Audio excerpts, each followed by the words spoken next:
Planalto Central, coração do Brasil. O mítico Paralelo 14.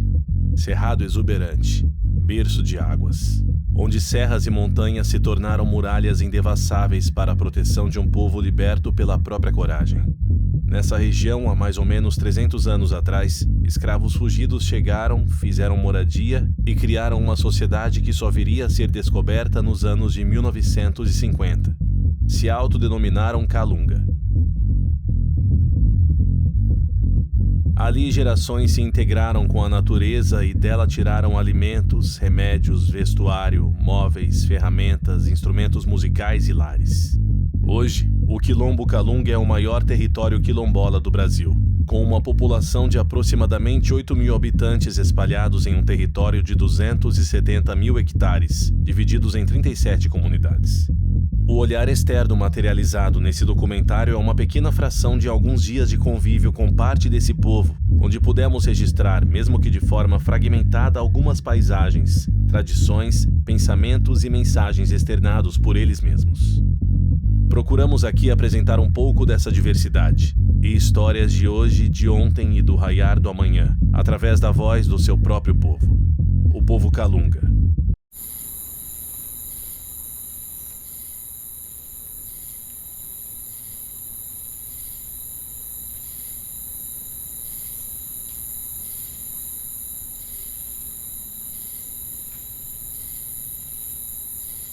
A gente tem uma história real, né? E também nós somos pessoas construtoras desse país chamado Brasil. Então, a história nossa está vinculada à história, no processo histórico de formação do território brasileiro, né?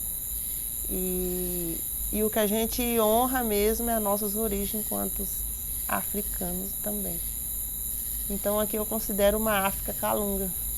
O nosso povo, eles vieram não por conta própria, foi um povo que veio deixando suas raízes históricas, culturais de forma forçada, mas mesmo assim algumas coisas ficaram, não tem como dizimar de vez em costume, né?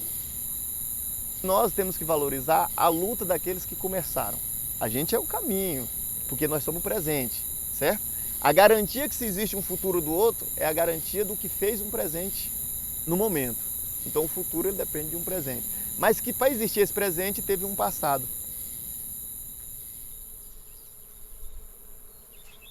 A história, que é um quilombo antigo, que tem mais de 300 anos. Os primeiros chegaram aqui no início do século XVIII, vindo a maioria da parte litoral do Brasil, e chegaram aqui em busca de refúgio. Por ser uma região remota, acabou que eles conseguiram ficar aqui isolados, escondidos, por mais de 2 séculos, até que em 1950 foi descoberto esse povo que estava morando aqui, que é o povo Calunga. E foi difícil. A primeira vez que eu fui para a cidade, fui andando. Nós tocávamos hoje aqui, nós vinhamos aqui. Nós desapiamos na beira daquele assalto lá, que vocês andaram que saiu lá da gente chama de chão. Nós ia pegar a carro lá. Nós saíamos daqui andando, com bolsa na cabeça, menino na cacunda, para pegar a estrada, para ir pegar a carro lá. Aqui não vinha carro. Aqui era muito isolado. Cavalo era só para levar a caiga.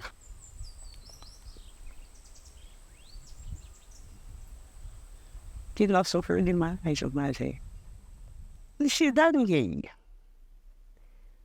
ia. Essa cidade é Calunga dos Cruzados. Ixi, o povo punha um Calunga lá, mulher não ia, era só os homens assim, calunguês, calunguês. Era assim. Eu quando via alguém chegar de fora, eu ficava tímida. E eu ficava fugindo, né? Porque a gente não tinha costume de ver essas pessoas de fora. A primeira vez foi difícil. A gente era isolado. Às vezes vinha pessoa de fora, quando vinha aqueles borrifador que borrifava as casas, né? Da gente. E aí a gente, assim mesmo, eu escondi muitas vezes no mato. E a gente está sendo criado dentro do patrimônio de reserva, mas é reservado por nós, porque nós não destrói, né?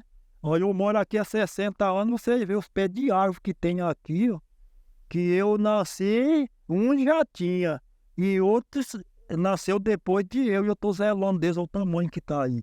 Então nós temos um território gigante que ainda não é de nossa responsabilidade toda. Nós cuidamos dele, protegemos, mas volta e meia aparece um que vai nos ameaçar porque ali é dele, ele tem um documento daquilo. Ou o Estado pode inventar qualquer uma coisa, mas a gente tem pouco mais de 13, vamos colocar entre 13% a 17% do território que é nosso, titulado enquanto território Calunga pela QK de território coletivo, né? Em grande parte delas, eu acho que chega próximo dos 40% ainda é do Estado, que não sei por que ele nunca regularizou ainda para nós, e temos áreas grandes ainda são de proprietários particulares, tipo fazendas aí que precisa ser indenizadas, que inclusive para isso é necessário um grande recursos, né? São fazendas caras, assim, de certo modo.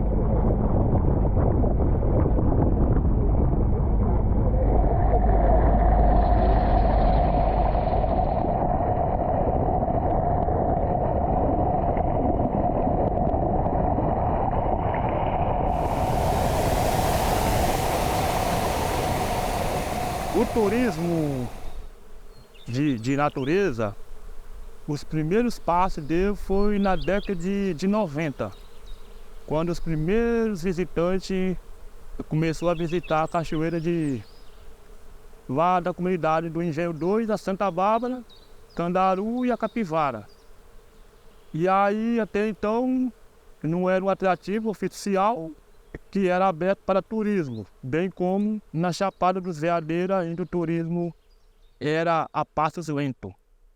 E aí só nos anos 2000 em diante foi que o turismo cresceu e ganhou mais força e daí tornou o atrativo já aberto oficialmente para visitas. Porque a gente sofre muitas pressões, muitas falácias de mau gosto quando se trata da questão do turismo. Porque dentro do nosso território, para ser guiado, os guias que vai legalizado a atuar dentro do território são guias Calunga. Então, outras organizações, outras agências, beleza, pode vender seu pacote com o atrativo do território, mas você obrigatoriamente vai pagar um condutor Calunga. Hoje a maioria dos guias é mais jovem, dentro de 20 até 40 anos. Essa é a maioria da quantidade dos guias, mas tem guias com mais de 60 anos aqui do Quilombo, né, que faz passeio todo dia aí. Nós temos um grande número de guias formados, né, Calunga. A maioria que você vai ver na trilha são guias mulheres, inclusive, então você tem essa questão de gênero muito forte. Você tem pessoas Calunga investindo, principalmente dentro do território, com restaurantes. Então o turismo é uma fonte muito grande para nós. Um fortalecimento da cultura em si, porque muitas pessoas hoje, visitantes, vêm e quando descobrem que tem essa riqueza cultural, acaba que dá mais valor e aí enxerga a gente de outro olhar. O Museu Yaya Procópia é um espaço político, identitário, cultural, memorial, tem ele como um espaço que busca preservar o ensinamento do povo Calunga. Ele foi idealizado pela Yaya Procópia. Ela já falava que queria deixar um museu. E assim, na linguagem Calunga, museu. Eu quero deixar um museu para poder as futuras gerações conhecer a minha história, a nossa história, a história do povo Calunga. Minhas histórias estão aí. Minhas histórias vão ficar aí para meu povo e o Brasil todo. Com essas construções de museu, isso vai trazer mais turismo. Porque cada objeto desse tem a marca de cada pessoa, né? A vivência desse povo que um dia, né, lutaram, resistiram muito tempo aqui, sem ter contato com pessoas de fora, né? Enquanto foi um espaço, pessoas que vieram para cá para esconder, mas agora é um quilombo de aparecer e de contar a nossa história, né? De vivência e sobrevivência aqui dentro. A gente não está usando ele ainda, que é o turismo cultural. A gente é muito forte com a questão das nossas festas, né, que temos, mas que também a cultura mesmo da vida do Calunga. Tipo, tem pessoas que têm interesse de conhecer aquela vivência. Então, os pontos de encontro que a gente tem aqui é os festejos. Os festejos é o ponto de encontro onde todo o território se organiza para esse dia, para essa semana de festejo. É importante o turismo cultural, porque as pessoas de fora também conhecem, né, as nossas atividades culturais, né, o porquê da gente ter esses festejos, e ao mesmo tempo também ele vivencia, né? Nossa Senhora da Badia, no Vão de Almas, e Nossa Senhora do Livramento, no Vão do Moleque. É uma semana de festividade, e ali não é simplesmente uma festividade. Se vocês tiverem a oportunidade de conhecer, é uma mistura do sincretismo religioso, onde tem ali a tradição nossa cultural, né? E um pouco da mistura da Igreja Católica, que era algo que a gente, querendo ou não, tinha que exercer, né? Tem a dança da Sussa, tem as folias, tem o Império, que o Império onde tem o Império dos Reis, rei e rainha. Então é algo que vem da nossa cultura africana, que a gente sabe que não é algo da Igreja Católica. Se vocês conseguirem um dia participar, esse ano vai ter, por exemplo, melhor que eu falar é vocês vivenciarem. Turismo cultural, turismo de base comunitária, mas a gente que está aderindo ao nome Turismo Quilombola Calunga, que vai se beneficiar especialmente os povos e também os povos tradicionais, né, que moram nas comunidades, e os turistas que vêm também para ver a nossa cultura e conhecer mais sobre os nossos saberes e fazeres. Isso para mim tem um ponto positivo para a gente, né? Mas desde que a preservação e valorização venha acima da economia. Vou para os festejos também. Sou uma das rezadeiras. A gente tem que utilizar o mastro, as candeias de cera em volta do mastro, rezando. Junta aquela muito de gente. O que tiver na festa, todo mundo tem que ir ao redor da fogueira. Até os turistas que vêm, a gente vai lá e convida para ir. Eles têm que ir lá, nem que for uma horinha, na hora que estiver levantando o mastro. Bendita, louvada seja São João em seu altar, dizendo que viva São João na glória está. Foi nascido em Belém, batizado em Jordão, o Pai que tem seu filho e pôs o nome de João. As pessoas antigamente utilizavam as tranças como símbolo de identidade mesmo, de poder, de identificação das pessoas. E quando vinham para o Brasil para ser escravizado, a cabeça eram raspadas. Sendo raspadas as cabeças, não tinha mais identidade, não tinha como identificar cada povo, né, cada cultura de cada local. Mas aí aqui no Brasil essa prática foi utilizada de forma diferente. Então já foi utilizada também para principalmente as mulheres, porque os homens era difícil ter o cabelo maior, mas as mulheres conseguiam um pouquinho maior. Então era possível fazer os mapeamentos de fuga na cabeça, nas tranças chamadas tranças nagôs. Tem vários nomes de trança, mas principalmente essa trança, que a gente aqui chama ela trança de raiz. Ali era feito o mapeamento e também nelas era possível colocar algumas sementes, que são as sementes crioulas que a gente acredita que a gente tem até hoje, né? Do arroz, do feijão, do milho. Então era possível levar consigo poucas coisas, mas a semente de sobrevivência, né, de subsistência nesses locais.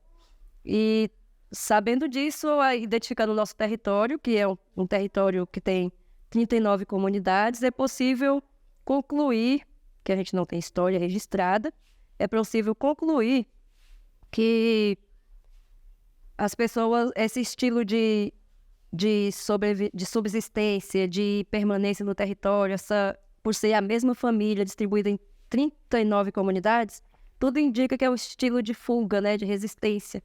E eu vejo meu pai falar que sempre tinha ataque dos revoltosos que vinham atacando as comunidades.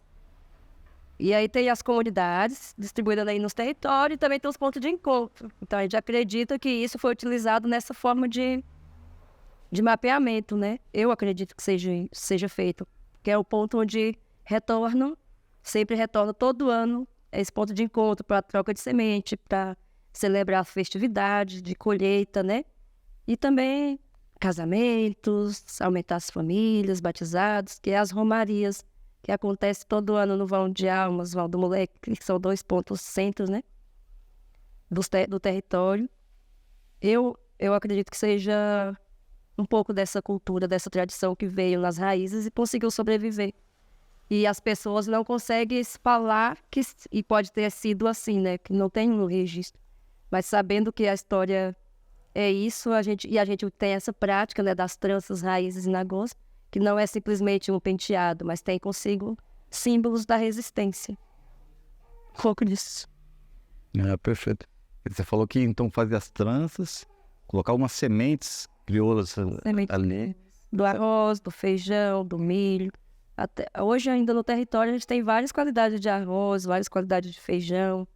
O milho um pouco menos, mas ainda tem. Praticamente 80%, 90% é produzido aqui, incluindo arroz, feijão, abóbora, mandioca. Era menos perseguida a cabeça das mulheres no caso de manter corte, né? Que era utilizado como se fosse uma prática higiênica e, na verdade, era para destruir a cultura, né? Destruir um conhecimento. Então, aí foi nessas tranças, além de ter o mapeamento das rotas de fugas, de retorno, também era possível carregar ali as sementes no meio das tranças. Então, não fugia, assim, mesmo se saísse sem nada nas mãos, poderia estar levando algumas sementes. E tudo indica que isso aconteceu, porque a gente sobreviveu aqui muitos anos sem, igual aranha. Eu falo igual aranha, vivendo o que acontecia, né? Produzindo, plantando, colhendo. Meu pai contava a história que tinha desses que comiam até sem sal, igual o índio. Porque era muito difícil ir buscar o sal em barreira. Em barreira que ia buscar o sal. De cavalo, no lombo do burro. Colocava a carga no burro, carburaca, levava couro de gado para trocar tioco do sal. E levava com eles para trocar, em troca do sal, as produções daqui, né? O arroz, o feijão, a carne seca, o sabão diferenciado, né? A linha. Então, e aí a pessoa que trazia o sal para vender para sua... Iam as tropas pequenas, essas pessoas que traziam o sal. Quem estava aqui para conseguir o sal, segundo meu pai, era um quartil de sal equivalente a um dia muito bem trabalhado. Quem trazia um saco de sal, guardava ele bem guardadinho, porque era muito difícil para buscar. E os outros que ficavam e não tinha animal para ir, tinha que comprar muito caro na mão daqueles outros que ia buscar. Era verdade. E qual é a quantidade desse quartil? Esse quartil de sal era, segundo ele, era meio litro de sal. Equivalia... Então, quem trabalhasse muito bem conseguia meio litro de sal por um dia de trabalho. Tinha desde que adoecia na estrada, os cavalos não aguentavam. E aí, ia levar era bastante animal, porque se um cansasse na estrada, já tinha o outro para trocar. A sela ia buraca. Aí tinha que trocar. Meu pai contava a história que os amigos dele tinha desde que ia e não voltava. Adoecia na estrada, sentia alguma coisa na estrada mesmo, tinha desde até que morria por lá. E a mandioca, ela é uma qualidade de cereais que Deus deixou no mundo, que mata a fome de todo mundo. Que onde tiver um pé de mandioca, ninguém passa fome. Se arranca o dia que você quer, se deixa lá na terra, ela está recriando.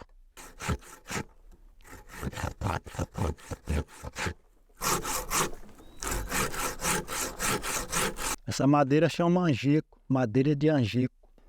Essas madeiras que a gente tratava de ralo. Por causa desses dentinhos que ele tem tudo acertadinho. E aí servia para ralar como se fosse um ralo de folha. Que a gente também já ralou muito desse ralo aqui. Ó. Esse é o ralo de folha que a gente faz, o ralo de folhão, que a gente pica ele com uma ponta de prego, para ele ficar desse tipo. Como se fosse para ralar um milho para fazer pamonha, para ralar um milho para tirar o fubá para fazer o bolo, fazer o beiju.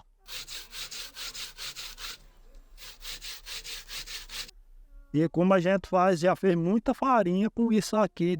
Aqui já está o início, agora ela vai para a prensa.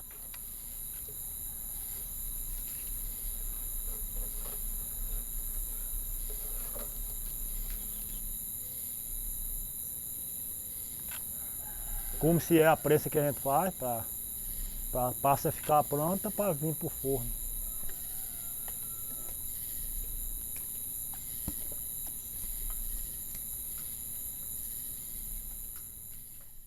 Andorinha vem, andorinha vai, andorinha vem, visita meu pai. Eu vi cocão na flor de mamão, eu vi cocão na flor de mamão, eu vi cocão na flor de mamão. E assim aí por diante. Que agora vamos torrar a farinha, torrar a massa para ela chegar ao ponto de farinha. Num forno desse aqui a gente tira aqui 12 quilos de farinha, porque o forno é pequeno. E aí a gente vai fazendo de pouco a pouco, até faz aí 10, 20, 30 sacos de farinha durante o tempo que a gente pega a colher a mandioca. Essa pedra ela veio de cima dessas serras aí, que é onde tem a pedreira que a gente tira esse tipo de peça, de pedra para fazer o forno, para montar o forno. Então a gente tem que ir num lugar que tem ela já próprio para a gente tirar os folhão dela, cortar no tamanho que a gente aguenta carregar nas costas, aquele lugar acesso ruim, e aí a gente trazer para formar o forno. Às vezes que de 2 pessoas a gente traz uma pedra só, faz um forno, sem emenda. Mas esse era 2 pedras, então tem a emenda aqui no meio, aqui, ó. Aí são 2 partes de pedra. Aí a gente faz o formato dele com adobe, e na altura que quer, e apoia ela em cima e faz o beiral de barro. Meu nome é Alvindo Cesário de Torres, sou nascido e criado aqui na terra, vivido desse trabalho. Já criei meus filhos, 8 filhos. Estou acabando de criar que o caçula está com 16 anos, a caçula está com 18. E estou criando uma netinha agora, a primeira neta. Eu tenho 61 anos. Olhar e falar, na realidade, 62 anos, porque quase um ano eu parei. Eu fiquei na barriga da minha mãe. E eu tenho 61 nascido. Então, 62 anos, com certeza eu já sou gerado 62 anos. E trabalho hoje fazendo roça, derrubando de machado ainda, para não estragar a terra que nós não passa trator. Para cultivar ela, para plantar o arroz, plantar a mandioca, plantar o milho, plantar a abóbora, melancia, giló, tudo a gente colhe na roça, gergelim. E assim é a alimentação que a gente também colhe aqui, que a gente usa e vende para as pessoas que procuram. Tudo artesanal, tudo orgânico, quer dizer. E aí a gente estamos aqui nessa luta até agora. Acho que essa raizinha aí que me ensinou foi Jesus, o poder do Espírito Santo, Nossa Senhora das Neves. E minha mãe e meu povo. Essas garrafadas aqui, eu aprendi com meu tio e a minha mãe. E meu tio morreu com 90 anos. E minha mãe também morreu com 90 anos e 6 meses. Eles faziam essas garrafadas. E aí eu aprendi com eles. Minha mãe era pasteira e remedeira. Que eu sou mãe de 8 filhos. Eu não ganhei nenhum no hospital. Eu vou fazer 55 anos agora em agosto. Eu já tomei remédio no hospital porque eu fui picada de trem ruim, que eu fui para o hospital. Mas minhas coisas, tudo é remédio natural daqui do Cerrado. Esse xarope aqui também, ele é para gripe, bronquite, febre, dor e sinusite. É das ervas medicinais que eu aprendi também com minha mãe e meu tio. E aí até hoje eu continuo fazendo e dando continuidade e aprendendo cada vez a mais. Minha mãe pega esse tinguita para preparar o sabão para lavar a roupa para ir para a festa. E hoje o pessoal já faz ele já para tomar banho, já para lavar o cabelo, para tirar a casca do cabelo. E já para outros tipos de coisa. Então, quando eu vi a procurança, então eu voltei a fazer. Mas eu não fazia um tempo, não. Eu não tinha essas montagens. Mas quando eu vi lá em Alto Paraíso, as pessoas procuravam um queria 10 quilos, outro queria tantos quilos.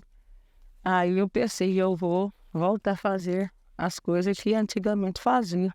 A raiz da quebra-pé, da folha da luna, o abacate. O nome de saúde do hospital fugiu. Nem caminhão não estava. Aí usou esses 3 remédios. Pois ele foi para cima. Estava no hospital, não estava de Antônio. Aí foi para a casa dele, usou esse remédio aí. Ele me contou. Ele era tão raizeiro. Ele me contou. Aí eu também falei, uai, ele é bom, foi bom para ele, é bom para os outros também. Essas garrafadas aqui, elas é bom para esse aqui, para dor de cabeça, sinusite. A cabeça tá doendo, a gente vai lá, destampa e dá uma cheirada bem. Meia hora, a cabeça alivia. Sinusite vai embora. E pode ir utilizando várias vezes. Essas garrafadas aqui é para mulher limpar outra e engravidar. Que tá de dificuldade, que tem nenhum cisto no ovário, ele arranca tudo. E daqui é por sangue. Homem também bebe quando tá muito gripado, mas bota na bebida, ou então o chá, né? Mas ele é forte. É o melo. Faz o melo, soca, coa e faz o melo. Mel de revão, é isso aqui. Isso aqui que a mulher me encomendou para me levar lá para São Jorge. E eu levei e não acertei com essa mulher. Como assim não acertou? Não achou ela? Disse que eu quero que a senhora tire aquele remédio que a senhora me vendeu, que é muito bom para resguardo quebrado, que eu digo muito bem. Isso aqui. Os meus netos mesmo, quando tá gripado, só trata com remédio meu. Esses xarope de gripe, eu faço a panela lá de xarope e faz o queimado com a pedra no fogo, dou para eles, pode estar tossindo, rapidinho tá bom, a gripe some.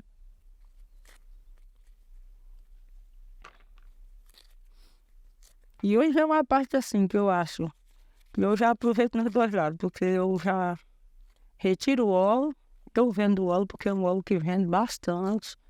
É um óleo hoje que é dos óleos que eu vendo muito aqui na minha lojinha. E depois eu já venho com o sabão. Daí elas perguntou para nós se nós queríamos criar um grupo de mulher para ter uma máquina mãe de óleo. Para ter uma louva de máquina de mãe de óleo. Para modo de nós ver se produzir para vender mais algumas coisas nossas, né? Aí nós falou que porque elas são da Pacari, mas o de nós ficou a mãe de óleo, né? Aí elas ajudou nós bastante com essa máquina mãe de óleo e nós deu para sair bem. Que depois que nós criou já deu para criar os votinhos com todos os produtos, de todos os produtos. Porque de primeiro, quando você vendia aqui, você já chegava, você já tinha de explicar para que servia, para que não serve, o que é, o que não é. E aqui, quando a pessoa vai pegar, ele já está sabendo o que tem. Agora eles vão fazer todas as marcas de todas as coisas que nós vendemos, ela vai fazer de todas para nós. Porque quando nós saímos para vender, e ficou bom, agradecer, era bom, porque todo lugar é procurador e nós já toda reconhecida, né? E aí foi seguindo, já começou a vir embalagem, começou a vir os rótulos, já fazer rótulo. Depois elas veio aqui conhecer a gente. E conheceu, depois sempre elas vêm aqui na comunidade.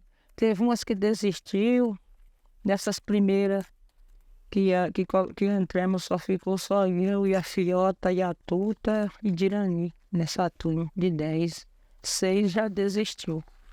E aí já entrou outras novas, agora já entrou outras novas. Nós já fomos muito orientados de coisas assim, de nós pegar esses produtos nossos e ser muito orientada, assim, por causa de pegar. Daí um dia vai usar o nome nosso, vai produzir as coisas lá, usando o nome de nós, como Zé Calunga. Que já disse que já muitas vezes já tentaram de ter uma loja, não sei onde é que foi, com o nome nosso. Mas foi olhar, a máquina não era de nós, né? E não tinha mais dos produtos nossos lá nesse mercado que estava produzindo. Uma loja Calunga. Depois que as visitas Chegou, a coisa mudou muito, porque só da gente receber as visitas, já vem, já compra as coisas da gente, já ajuda a gente. Vem, às vezes tem pessoas que já passam a conhecer a gente, já não pode chegar até aqui, mas já pode fazer um pedido. A gente já manda para a cidade, porque para ANAP tudo, sempre eu mando entrega para lá, as pessoas pedem. Manda pelo correio, outra hora tem amigo também indo, né? Para Brasília, Goiânia. Já as pessoas fazem o pedido de tudo que eles querem e eu pego e mando. Para aquelas pessoas já não ajuda, porque antigamente não tinha ninguém, ganhava nada de ter um dinheiro. E hoje não, às vezes um vem e compra de minha mão, tanto outro já compra, e já não ajuda muito, porque as coisas mudou muito. Depois que chegou o turismo e as visitas, a gente quer cada vez é mais. E a coisa, cada vez a gente quer melhor. Porque se não fosse essas visitas, isso tudo que vem aqui em casa, e meu conhecimento que eu já tenho, meu filho, meu esposo, eu não estava fazendo isso, porque fazer para que eu fazer esse monte de coisa? Porque eu não tinha para que vender. Nós temos que ter a conversa. O que nós poderíamos fazer? Conversar com alguém que entendesse bem, para entender, de comprar as coisas de nós, né? Dos produtos que nós vemos.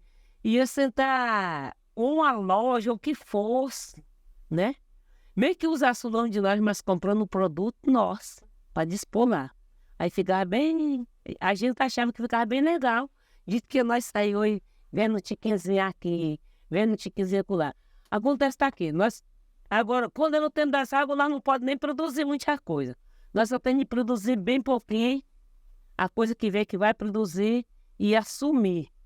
Porque no tempo das águas não é agora na seca. Porque o tempo das águas você amontou um tanto de coisa aí. Se você não vender dentro de 4, 5 meses, tem coisa que vai pegando, vai querer morfar, vai estreando, que não tem sol, mais quando a chuva pesta. Aí o que faz? Perdendo, né? Então, em visão ao meu povo, a todo esse sofrimento que vocês andaram dentro de um território e conseguiu ver um pouco o desafio que é, a gente vai construir o primeiro armazém Quilombola Calunga, que é onde essas mulheres, esses homens que vivem do campo possam vender os seus produtos com dignidade, inclusive com o selo de rótulo de produtos quilombola, e que é uma visão que vem a partir dali de que você vê assim, a realidade de alguns fazedores de produtos que vêm para a cidade e vão andar o dia inteiro no sol, com um carrinho vendendo um saco de farinha, que nem vende ele tudo, porque ele tem 2 dias de estar na cidade, e que nesses 2 dias ele teria que vender isso, mas ele tem que resolver milhões de coisas. Então ele vai ter um armazém que ele vai trazer seus produtos, deixar tudo rotulado, bonitinho, ali a serviço deles. É um trabalho da associação que vem fazendo para esse sonho, e que também a gente possa cobrir disso a valorização, que é valorizar a cultura, valorizar o povo e o produto Calunga, porque hoje é muito comercializado. Produto Calunga, não sei o quê. Mas os Calunga que os fazem, que o produz, ganham muito pouco, muitas das vezes. Uma questão muito polêmica na região da Chapada, né? Essa questão da bioconstrução, polêmica do meu ponto de ver, uma leitura crítica. Enquanto dentro do nosso território há um tempo foi criminalizada, vou dizer assim, que não numa forma de crime, mas tipo assim, desvalorizada, porque diz que de barbeira, aranha, não sei o que, fez nosso povo, às vezes, aqueles que tinham mais condição, deixar de fazer a casa de adobe por conta disso. Só que aí de hoje vem, né, na questão de Chapada, assim, vem muito turista com muita grana e começou a fazer isso.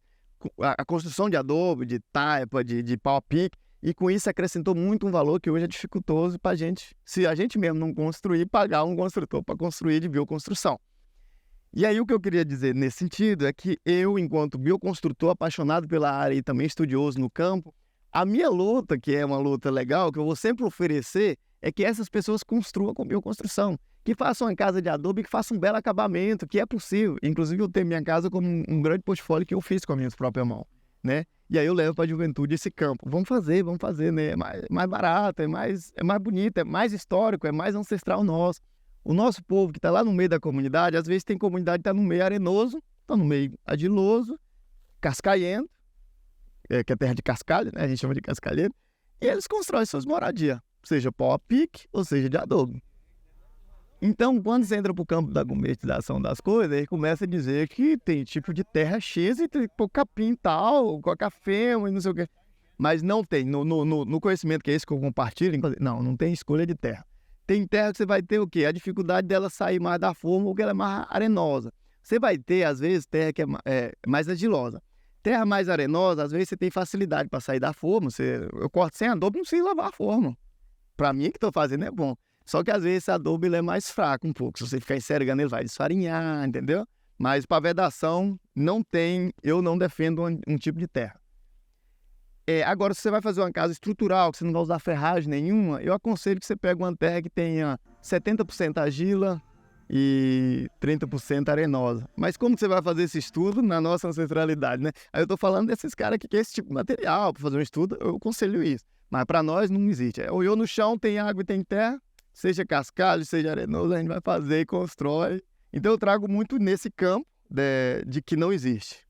É terra que você vai pisar, que você tem água, pisou e moldou ela ali e faz. Não usa madeira, não usa ferro, não usa nada da estrutura. A estrutura, o próprio adobo é estrutural. O adobo ele já é um molde, é tipo um tijolo, só que você vem, pisa aquele, pega a terra, molha, pisa e tal, e você tem um molde que eu tentei ali, uma forma, que aí você pega e corta e vai ter que deixar ele secar à luz do sol ou na sombra, para depois então você... A partir dali, então, você pegar e montar na parede, igual monta um Lego, igual monta de tijolo normal. Você tem um material, né, blocos, que aí você vem montando. Que aí você pode optar pela massa de solo e cimento, que é um pouco de cimento, terra e areia, ou só terra também. E tudo vai acabar no mesmo nível. Tem comunidade que você vai ter a palha do coco painha, que é um coco rasteiro, e aí ele cresce a palha para riba. E tem outro que você vai ter um outro coco grande, que é um palmeirão, assim, que é a gente conhece como indaiá na minha comunidade. Então, você faz esses dois tipos de telhado. E tem comunidade que não tem nenhum desses. Então, você vai ter que subir num pezão de buriti e fazer sua cobertura de palha de buriti.